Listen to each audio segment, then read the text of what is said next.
is interesting too. Of all the men that I've negotiated with, of all the men that have gone through my career counseling practice, of all the men that have gone through my leadership programs, none of them ever flinched when it came to money. In fact, they thought they deserved it. So, 2 scenarios. Starbucks, in a coaching session with a man. First session in, he leans over the table and goes, I make $125,000 and a 10% bonus. How much more can I get? I was just laid off 2 months ago. How much more can I get? Okay, second scenario. Woman, third session in, at Starbucks, I look at her and say, well, you know you're $25,000 underpaid. I am? Wow. My coaching programs have taught me everything about what goes on out there. Yes, you really are 25. How do you know it's $25,000? Oh, trust me, it's 25,000. Wow. Third session in, she doesn't even know. So the way men go into money is vastly different than the way women go into money.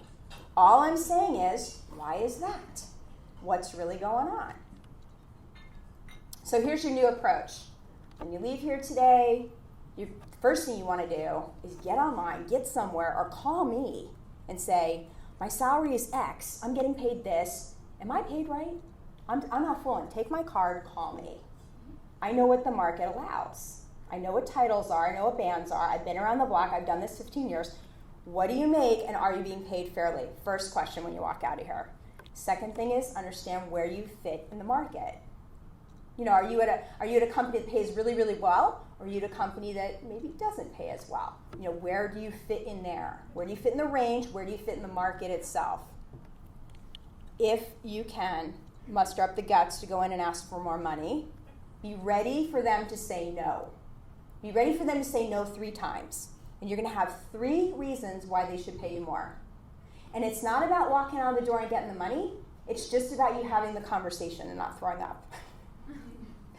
It doesn't matter if you win the conversation or not. All I want you to do is overcome those objections. Doesn't matter if they give them to you or not. Get ready for those. Write down whatever you think they're going to say. Write it down. No, you can't have it because. No, you can't have it because. No, you can't have it because. I deserve it because. I've earned this money because. I deserve it because. That's what you're going to say back.